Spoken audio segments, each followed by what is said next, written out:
As-Samad, c'est le leader suprême.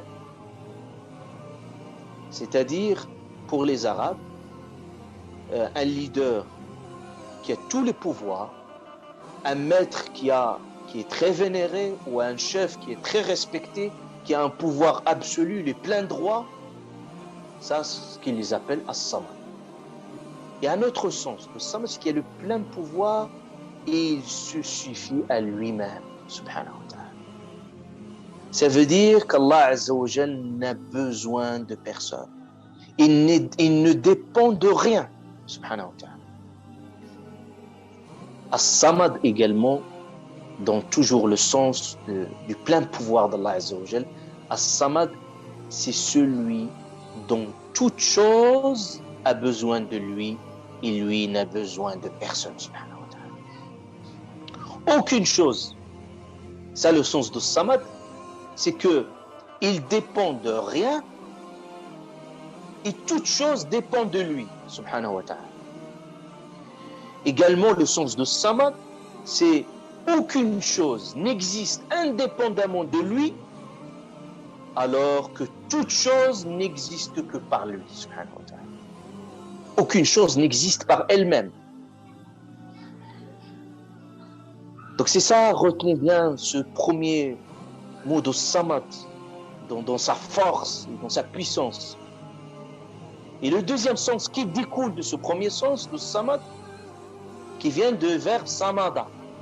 Dans la langue arabe, Samada, qui signifie se diriger vers quelque chose, s'orienter vers quelque chose. Ça veut dire quoi? Ça veut dire que tous les êtres se dirigent vers lui, subhanahu wa ta'ala. Tous les êtres dépendent de lui, subhanahu wa ta'ala. C'est lui qui donne la vie, qui donne la mort, yuhyi wa yumit. D'ailleurs, les Arabes utilisaient ce mot as-samad pour faire référence à un rocher qui est au haut des montagnes. Et vous voyez dans les hauts des montagnes, il y a parfois des cavernes, il y a des rochers. Et ce rocher, dans lequel ils se réfugient les gens en cas de peur. Parfois, il y a soit un animal féroce qui vient les attaquer, ou soit il y a parfois des tempêtes ou des ouragans. C'était le seul refuge. C'est le seul endroit dans lequel les gens peuvent être sécurisés.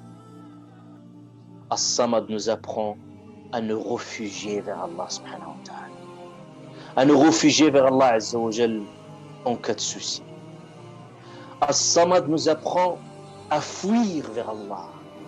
Regardez ce très bon appel de la part d'Allah subhanahu wa ta'ala. Allah azza wa jal dit فَفِرُّوا إِلَى اللَّهِ. Al-firar, c'est quand tu cours et tu fuis. Ça veut dire quand tu fuis, ça veut dire que tu as peur de quelque chose. Mais tu fuis vers un endroit qui te sécurise, qui t'apporte la paix, la tranquillité. Allah Azza wa Jalla dit فَفِرُّوا إِلَى اللَّهِ. Fuyez vers Allah subhanahu wa ta'ala. On fuit vers As-Samad.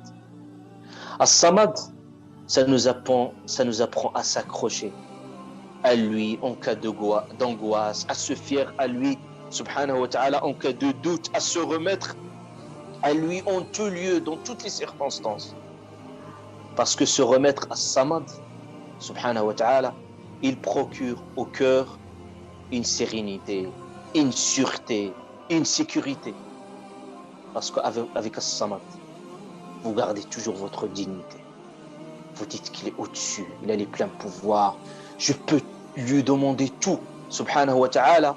Je ne pourrai jamais me rabaisser. Je garde toujours ma dignité. Je préserve toujours mon identité.